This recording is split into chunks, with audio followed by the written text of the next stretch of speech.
Nos dirigimos ahora hacia otra montaña.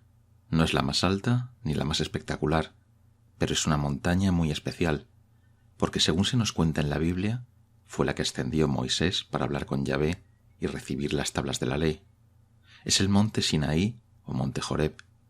Ahí se establecieron los 10 mandamientos, un código moral que establecía una alianza entre el pueblo y Yahvé. Para ascender hay que recorrer el llamado Siket Sairna Musa, el camino de Moisés, que consta de nada más y nada menos que de 3.750 escalones llamados de penitencia.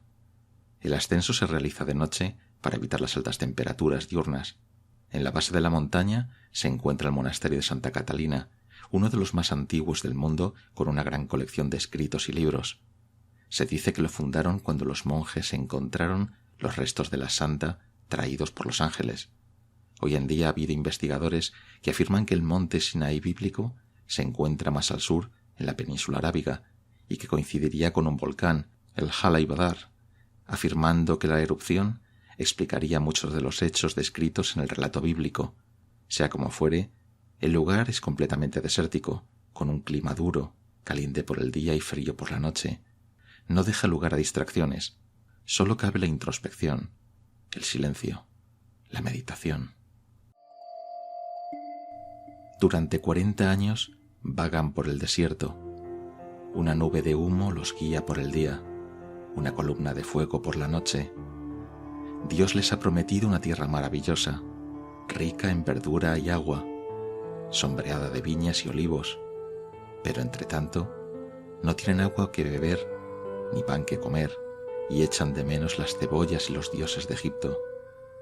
Dios hace brotar el agua de la roca y caer el maná y las codornices del cielo, pero los hebreos, cansados e inquietos, traicionan a su Dios, se hacen un becerro de oro y lo adoran. Moisés, triste como todos los profetas, apenas comprendido por los suyos como todos los libertadores, seguido de mala gana como todos los descubridores de nuevas tierras, lleva tras de sí con trabajo la muchedumbre, remisa y querellosa, y pide a Dios que le conceda el sueño de la muerte. Pero Jehová quiere a toda costa hacer el cuarto pacto con su pueblo. Moisés desciende del monte humoso y tonante con las 2 tablas de piedra, donde el dedo mismo de Dios ha escrito los 10 mandamientos.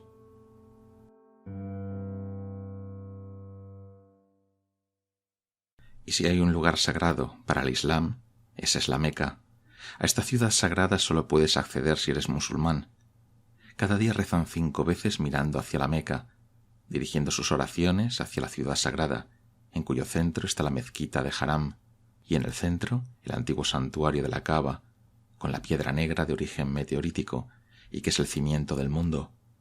Cada año los musulmanes acuden en masa cumpliendo uno de los 5 pilares del Islam, la peregrinación a la Meca, conocida como Hajj.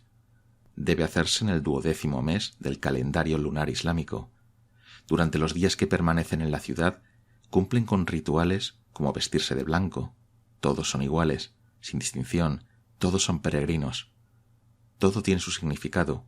Dan 7 vueltas alrededor de la Kaaba, hacen 7 veces el recorrido entre Safa y Marwa, distantes entre sí unos 400 metros, representando la búsqueda de agua de Agar para su hijo Ismael, beben del pozo Zamam, rezan en el monte Arafat hasta la puesta de sol, que es cuando Mahoma pronunció su discurso de despedida, recorren el camino de 3 pilares donde el demonio tentó a Abraham y finalmente lapidan al diablo. Es un ritual en comunidad, donde en cada acto reviven en sí mismos los hechos que ocurrieron según sus creencias y que fundamenta su fe. Cuando vuelven a su lugar de origen, vuelven purificados y con derecho a que les llamen al hombre Hajj y a la mujer Hajja o peregrino y peregrina. Abandonan la Meca, pero la Meca nunca abandonará al peregrino.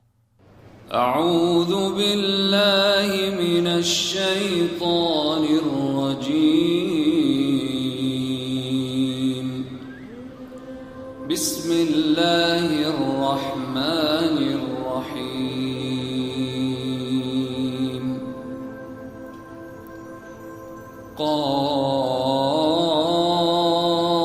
قاف والقرآن المجيد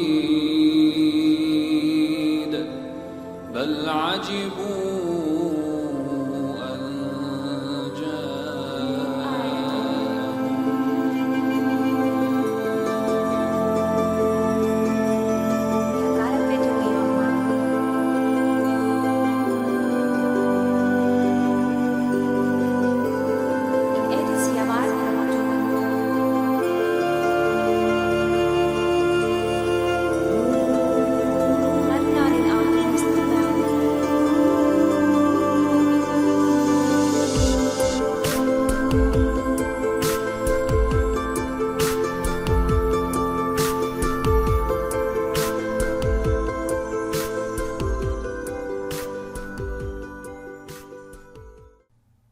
Si pensamos en Egipto, nos vendrá rápido a la mente la imagen de las pirámides. La Gran Pirámide de Giza, conocida como la Pirámide de Keops, es la más antigua de las 7 maravillas del mundo antiguo y la única que nos ha llegado a día de hoy. Se estima que fue terminada en el año 2750 a.C. y durante miles de años ha sido el edificio más alto del mundo. No sabemos cómo se construyó, a pesar de las teorías y demostraciones de cómo podría haberse edificado utilizando diversos tipos de rampas y cuerdas. Sigue habiendo demasiadas incógnitas sobre cómo una civilización de esa antigüedad pudo ser capaz de construir un monumento de esas dimensiones y con tal perfección. De hecho, no volvieron a construir una pirámide de tales características. La otra gran incógnita es qué era en realidad la pirámide, si era una cámara funeraria o si había otro uso que desconocemos. A este respecto, ha habido todo tipo de teorías, desde las más extremas, que pueden considerarla una especie de acumulador de energía cósmica o un puente dimensional, a otras teorías más convencionales y no por ello menos extremas, como la de ser una copia de la Torre de Babel. Puede que simplemente fuese una gran tumba, en donde la cámara del rey sería el punto clave. Una cámara rectangular, sin decoraciones y conteniendo únicamente un sarcófago de granito. La sobriedad de la cámara contrasta mucho con otras tumbas que sí estaban muy decoradas. A lo largo de la historia ha suscitado curiosidad y casi un poder de atracción fuera de lo normal, y así Napoleón pasó una noche entera dentro de la cámara a solas. No se sabe exactamente el motivo ni qué ocurrió. También, como vimos en un programa anterior, el músico Paul Horn experimentó dentro de la pirámide con sonidos y diferentes tipos de eco durante toda la noche mientras permaneció solo.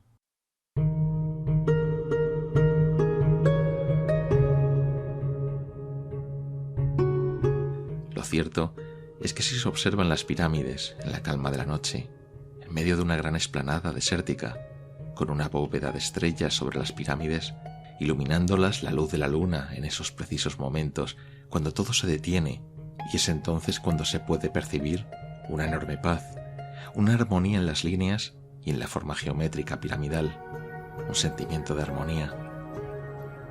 Todo está en su lugar, todo está en su sitio. El cielo y la tierra están conectados.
Seguimos avanzando en el continente africano hasta llegar a Etiopía.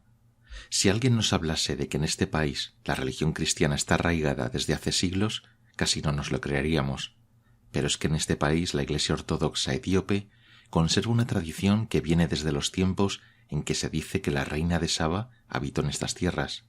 Lalibela Es una pequeña localidad monástica a 2.500 metros sobre el nivel del mar. Tiene numerosas iglesias excavadas en plena roca que están declaradas Patrimonio de la Humanidad. Dicen los etíopes que esas iglesias fueron excavadas gracias a la intervención de los ángeles que construyeron las 11 iglesias en una noche. Fue el rey Lalibela quien a finales del siglo XII construyó la parte norte de la ciudad. Una de las iglesias, la de Viete Giorgis, es la más espectacular. Tiene forma de cruz copta y está sumergida en un abismo de 40 metros de roca en el suelo. Ha sobrevivido durante 9 siglos, tal y como estaba antaño. Una tierra desconocida y llena de misterios como el del Arca de la Alianza, que según cuentan es la que está depositada en el templo de Santa María de Sion en la ciudad de Axum, tras depositarla ahí el rey Menelik I, el que se cuenta que fue el hijo del rey Salomón y la reina de Saba. ¿Quién sabe?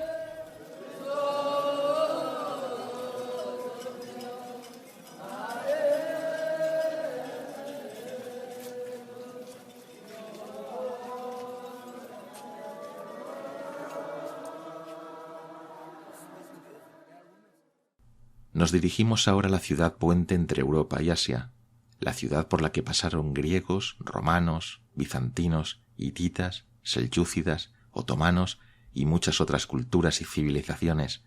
Esta ciudad es la de los 3 nombres: Bizancio, Constantinopla y Estambul.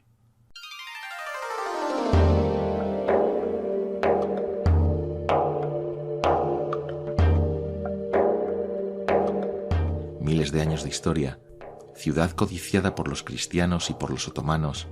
Muchas historias podrían contarse de esta ciudad, en la que a día de hoy siguen descubriéndose más restos arqueológicos y más historia, como una fuente que siempre fluye. Cuando el Imperio Romano sucumbió, el Imperio de Oriente sobrevivió como heredero durante siglos. Cuando llegaron allí los primeros colonos griegos en el año 667 a.C., encontraron en el llamado Cuerno de Oro un lugar junto al mar donde establecerse, rico en recursos y con buena situación. Persas, atenienses y macedonios la disputaron hasta pasar al Imperio Romano 2 siglos antes de Cristo. En la conocida como Ciudad de las 7 Colinas, el emperador Constantino I adoptó el cristianismo como religión. Constantino II edificó la Basílica de Santa Sofía, la Santa Sabiduría.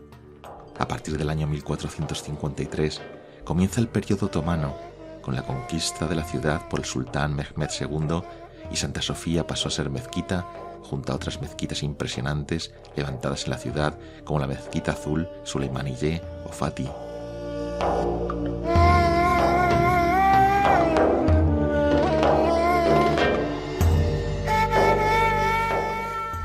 Desde el año 1985 es Patrimonio de la Humanidad, y no es de extrañar. En esta ciudad puede uno moverse por las religiones cristiana, ortodoxa, islámica y judía.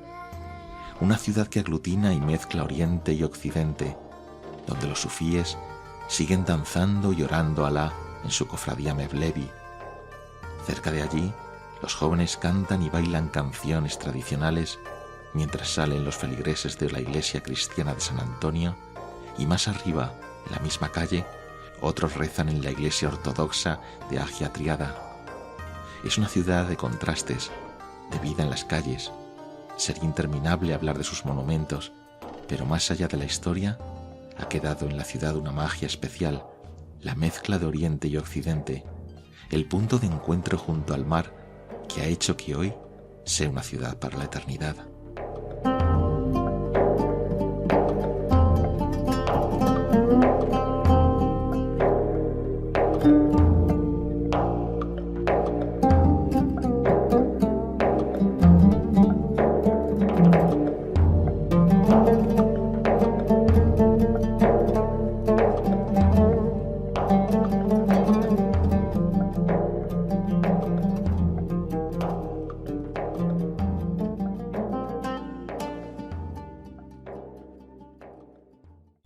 Y desde Turquía pasamos a la vecina Grecia para ir a la zona de Meteora, donde se ubican 6 monasterios ortodoxos cuya particularidad es que están construidos sobre grandes acantilados, entre los 200 y 600 metros de altura. Meteora significa rocas en el aire, y es que es en el aire donde se siente uno cuando observa que cada monasterio ocupa completamente la parte de la cima de cada montaña. Todo comenzó cuando los ermitaños empezaron a ascender en las montañas y ocuparon las cuevas y fisuras para retirarse una vida solitaria de oración. Con el tiempo formaron una comunidad en los monasterios. Estos ermitaños habitaban la zona desde el siglo IX. Se cree que el monasterio de Rosanú lleva el nombre de su fundador, aunque otros atribuyen la fundación a los santos Nicodemo y Benedicto en el siglo XIV. Los monjes buscaban aislarse en lo alto de las montañas, pero no solo por el silencio, sino también para defenderse de cualquier ataque, principalmente de los otomanos. No había forma de llegar al monasterio de Rosanú, a no ser que los monjes lanzasen una gran red desde el monasterio. Se cuenta que no cambiaban las cuerdas hasta que el Señor no hiciera que se rompieran, y así aseguraban que el peregrino que trataba de acceder estaba muy seguro de su intención. En la actualidad hay escaleras y un puente de madera. En el interior del monasterio están las celdas de los monjes y la iglesia, con frescos de la Asunción de la Virgen, la Resurrección de Cristo y el martirio de los santos. Al observar este monasterio, rodeado de las montañas, da la impresión de un monasterio ascendiendo hacia el cielo. Hoy se puede acceder fácilmente, pero durante mucho tiempo solo pudieron llegar personas elegidas, una belleza que es hoy patrimonio de la humanidad y que antes tenía que ganarse con esfuerzo e incluso arriesgar la vida.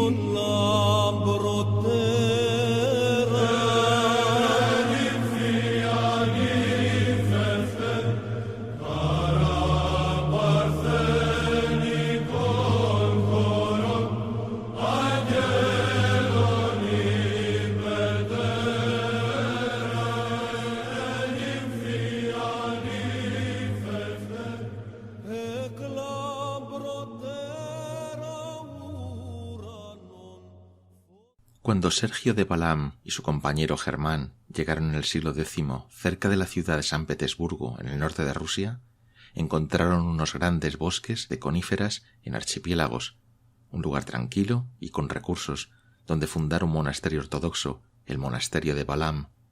El nombre Balam viene del finés y significa tierra alta. El monasterio es de grandes dimensiones y con un aspecto muy particular, paredes de color rosa terracota, torres blancas y cúpulas de color azul claro con chapiteles dorados. El interior del monasterio es de gran austeridad. Sus monjes tienen mucha fama por la práctica del canto, conocida como snameni, un canto que tiene su propia notación, conocida como stolp. Se utilizan símbolos como comas, trazos y otros, pero en lugar de representar una nota, pueden también representar incluso más de 10 notas, lo que da una idea de su complejidad. Hay un cántico, el "Oh brillante luz de Balam", que habla de la cualidad etérea de la luz que invade las islas. Y es que detrás de estos cantos no hay solo técnica, sino que es una expresión de devoción. Cuando se estudia el canto, no se está entrenando una única forma perfecta de ejecución, sino que de lo que se trata es de que el que canta asombre al oído y exprese la verdad con el fin de llegar al corazón.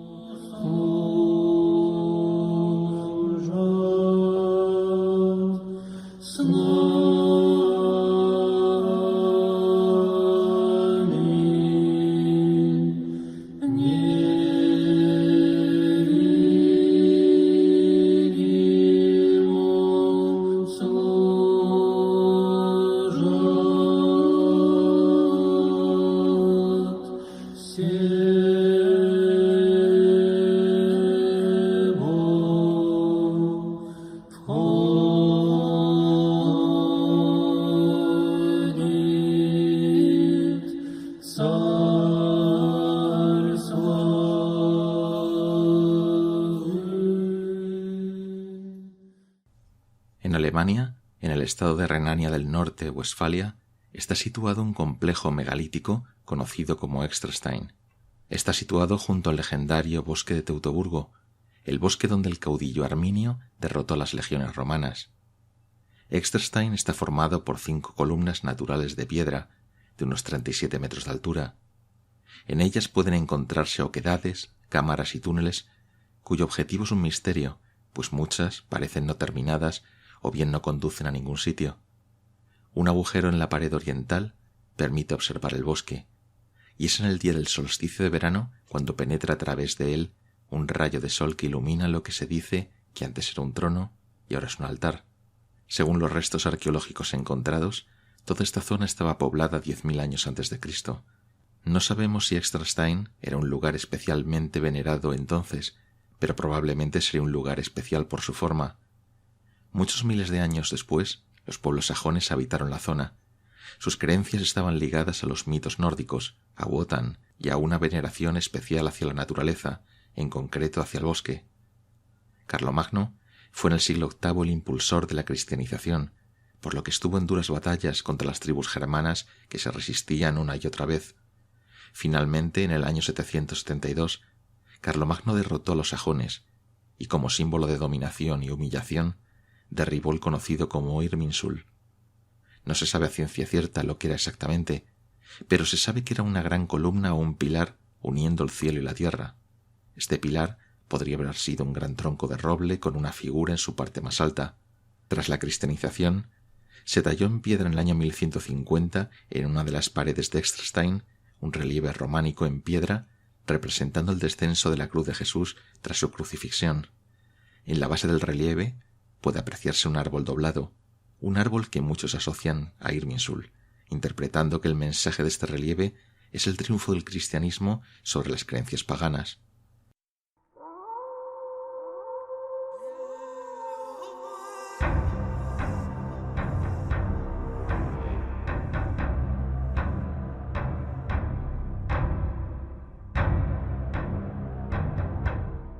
Su magia y atracción ha permanecido a través de siglos, pues hasta en el siglo XX las SS esotéricas de Heinrich Himmler fueron al lugar a celebrar ceremonias de carácter esotérico en los que las runas, las esvásticas y otros símbolos participaban en rituales. Se celebraban iniciaciones nocturnas en huecos de piedra cercanos a modo de sarcófagos, en los que pasaban una noche completa tumbados para simular la muerte y resurrección, la renovación del candidato. Es un lugar que a través de generaciones ha traído con su magia y cada uno ha podido ver ahí proyectados sus dioses, su gloria, sus creencias.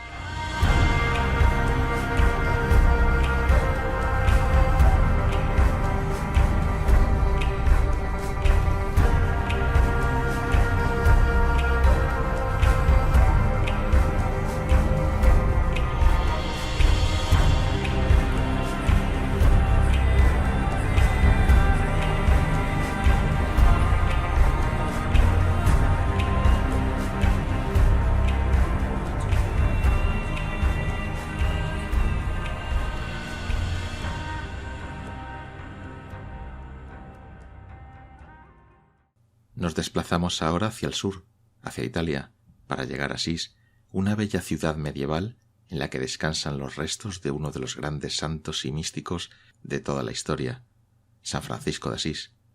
Algo ocurrió en la vida de un joven rico que, al igual que el príncipe Siddhartha, renunció a todo. San Francisco se entregó a una vida dedicada a Dios, sirviendo al necesitado.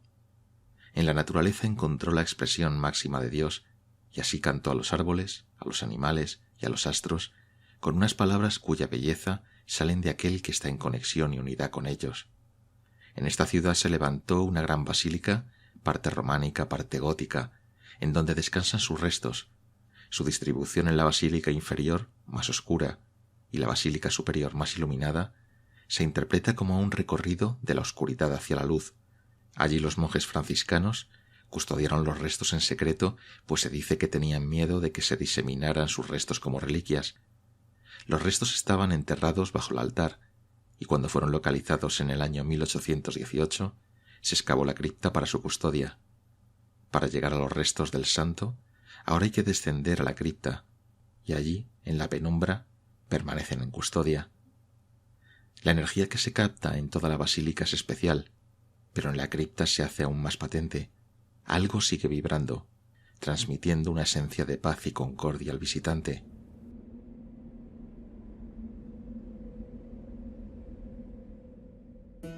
En el siglo XIII compuso el conocido Cántico de las Criaturas, también conocido como Cántico del Hermano Sol, un canto a la vida, a la creación y sus criaturas expresado con unas palabras de máxima belleza.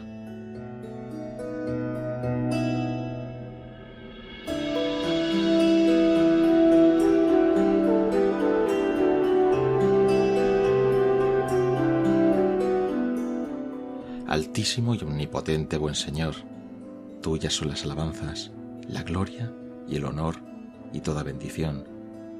A ti solo, Altísimo, te convienen, y ningún hombre es digno de nombrarte. Alabado seas, mi Señor, en todas tus criaturas, especialmente en el hermano Sol, por quien nos das el día y nos iluminas. Y es bello y radiante con gran esplendor, de ti, Altísimo, lleva significación. Alabado seas, mi Señor, por la hermana luna y las estrellas. En el cielo las formaste claras y preciosas y bellas. Alabado seas, mi Señor, por el hermano viento y por el aire, la nube y el cielo sereno y todo tiempo. Por todos ellos a tus criaturas da sustento. Alabado seas, mi Señor, por la hermana agua, la cual es muy humilde, preciosa y casta. Alabado seas, mi Señor, por el hermano fuego, por el cual iluminas la noche, y es bello y alegre y vigoroso y fuerte. Alabado seas, mi Señor, por la hermana nuestra Madre Tierra, la cual nos sostiene y gobierna, y produce diversos frutos con coloridas flores y hierbas. Alabado seas, mi Señor, por aquellos que perdonan por tu amor y sufren enfermedad y tribulación. Bienaventurados los que las sufran en paz, porque de ti, Altísimo, coronados serán. Alabado seas, mi Señor, por nuestra hermana muerte corporal, de la cual ningún hombre viviente puede escapar. Ay de aquellos que mueran en pecado mortal.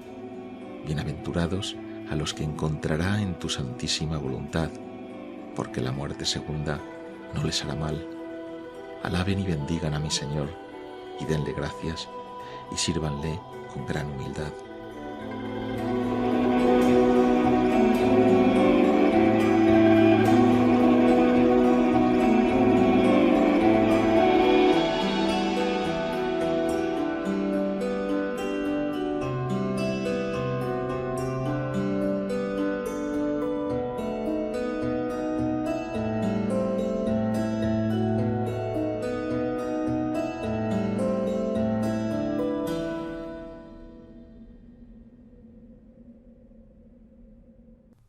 En el noroeste de Francia se encuentra Bretaña.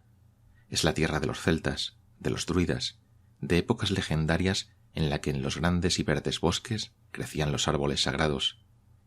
Pero mucho antes que los druidas, miles de años antes, en el Neolítico, habitaron estas tierras tribus que hicieron una obra megalítica colosal. Pocos sitios de Europa tienen la cantidad y calidad de monumentos megalíticos como los que allí se encuentran. Dólmenes, menhires, cromlechs se suceden a lo largo de Bretaña. Algunos, como el Cairn de Gabrinis, hay que llegar en barca porque la lengua de tierra que unía la costa con el montículo donde se levantó quedó inundado por el mar tras la subida del nivel en la costa. Quizás el lugar más conocido es Carnac, junto a la costa sur, en el Golfo de Morbihan. A lo largo de más de 1,5 kilómetros, miles de menhires, como si de una formación de soldados se tratase, están sobre el campo junto al bosque. Son alineaciones que datan entre el 6000 y el 2000 a.C. La obra es colosal, porque el traslado de esas moles de piedra de decenas de toneladas, con la tecnología y las herramientas neolíticas, nos hace pensar en una civilización más avanzada de lo que pensamos. Ese esfuerzo colosal lo hicieron para levantar algo de importancia espiritual para ellos, algo que era fundamental dentro de su comunidad. Hoy en día se especula sobre su función ritual, pero lo cierto es que no se sabe a ciencia cierta ni su uso, ni siquiera el porqué. Se sabe que hay orientaciones a los solsticios de verano e invierno. Había una importancia en la orientación astronómica. Solo hace falta observar por la noche Karnak para darse cuenta que la bóveda del cielo estrellado y los menhires están unidos de forma armónica.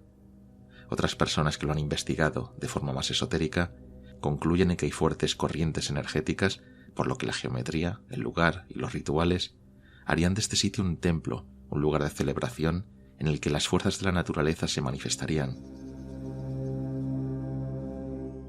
Como vimos en un programa anterior de Thomas Charles Lethbridge, él pensaba que las piedras de este tipo de lugares acumulaban un tipo de energía y que se interactuaba con esa energía a partir de ceremonias, con cantos y danzas, entrando en sintonía.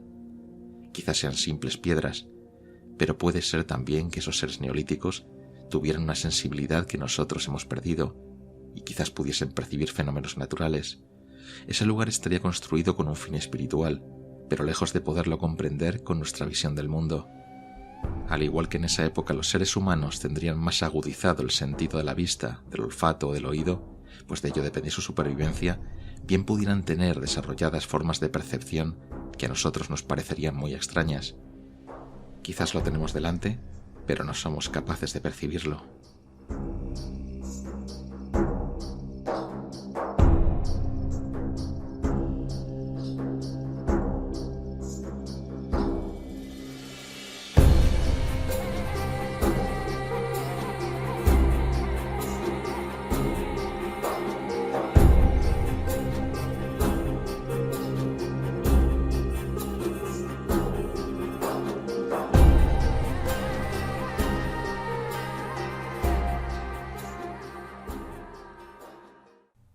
Seguimos hacia el sur, hacia Portugal, un país que mira hacia el océano Atlántico, tierra de navegantes y descubridores. La abadía de Alcobaça, situada en la localidad del mismo nombre, fue fundada por el primer rey de Portugal, Alfonso Enríquez. Este rey donó en el año 1153 a la orden cisterciense una cantidad de dinero con el fin de que construyesen un monasterio. Los monjes llegaron en el año 1157 y durante años estuvo en construcción hasta la consagración de la iglesia en el año 1252. Un lugar sobrio, dedicado al interior, al espíritu. En este mismo lugar están las tumbas de Pedro I e Inés de Castro, tumbas talladas con relieves de su eterna historia de amor.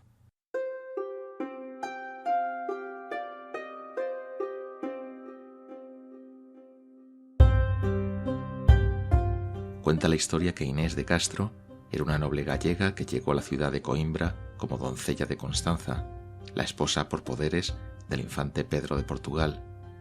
Allí se conocieron Pedro e Inés y sintieron una fuerte atracción mutua. Constanza murió durante el parto de Fernando I de Portugal, por lo que Pedro inició su relación con Inés de forma oficial. Esta situación no era del agrado de su padre, el rey Alfonso IV, al igual que de los nobles de la corte. 9 años después de la muerte de Constanza, se cuenta que les casó el obispo de Guarda. El matrimonio tuvo varios hijos. A pesar de ello, el rencor hacia Inés permanecía, pues habría que añadir que la casa de Castro, la casa a la que pertenecía Inés, tenía pretensiones en Portugal, y esta unión ponía en peligro el reino. Finalmente, con la participación de consejeros del rey, Inés fue asesinada en la Quinta de las Lágrimas. Pedro quedó desolado, pero esperó a ser rey para ejecutar su venganza. Una vez estuvo en el trono, cuenta la leyenda que exhumó los restos de Inés, la sentó en el trono y obligó a los nobles a rendir respetos a la reina. En cuanto a los consejeros que participaron en el asesinato, uno consiguió escapar a Aviñón y fue perdonado por Pedro. Los otros 2 corrieron peor suerte. A Pedro Cuello, quien además fue tutor de Pedro, se le arrancó el corazón del pecho. A Álvaro González se le hizo lo mismo, pero fue arrancado por la espalda. Quizás con este acto cruel, Pedro quiso dejar un mensaje. Cuando asesinaron a Inés, me arrancaron el corazón, me arrancaron lo más preciado. Así como sufrió, así hizo que lo sufriesen. La tumba de Pedro e Inés están una junto a la otra, pero de forma que se tocan los pies, respetando el deseo de Pedro de que cuando resucitase, lo primero que viese fuese el rostro de Inés.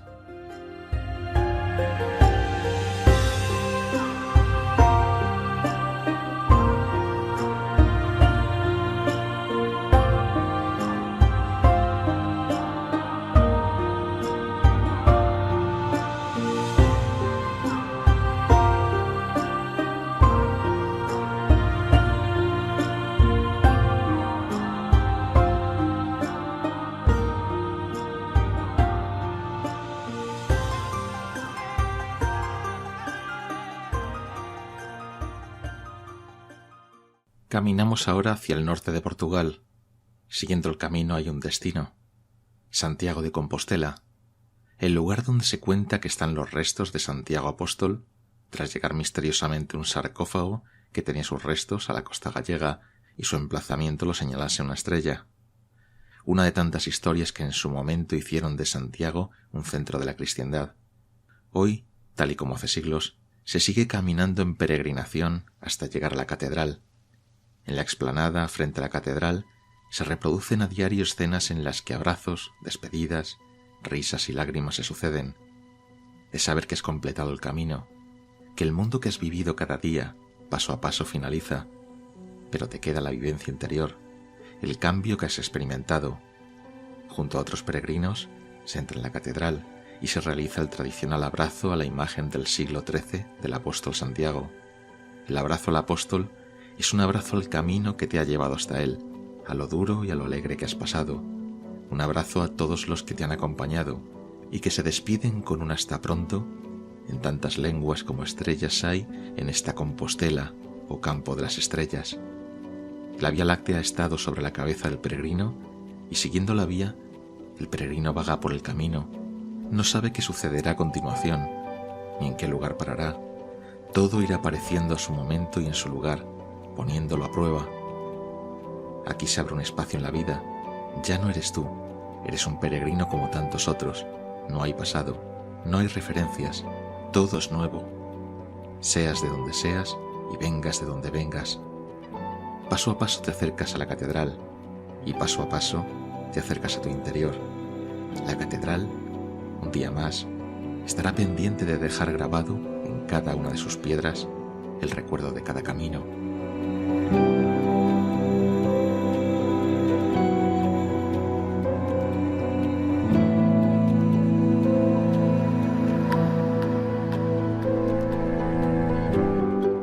Juan García Tienza, un gran estudioso e investigador de las tradiciones desde el misterio y lo esotérico, nos dejó estas palabras. Aún nos podemos llamar peregrinos, como Dante llamó a los que emprendían la ruta que conducía a Compostela. Aún existen enclaves sagrados donde poder encontrarnos a nosotros mismos, hallar las respuestas a las preguntas, siempre que seamos capaces de formularlas sinceramente, que es lo mismo que plantear que afrontemos sinceramente nuestra circunstancia vital y tratemos de encontrarle respuesta más allá de lo que de inmediato nos interesa. Y a ese camino, que tan depredado fue y que tanta depredación esté sufriendo por culpa de nuestros intereses inmediatos, aún le quedan alientos para orientarnos y para darnos razón de nuestra existencia y de nuestras necesidades más profundas. Todo consiste en que abramos los ojos antes de recorrerlo y en que los mantengamos abiertos mientras pisamos firmemente su memoria.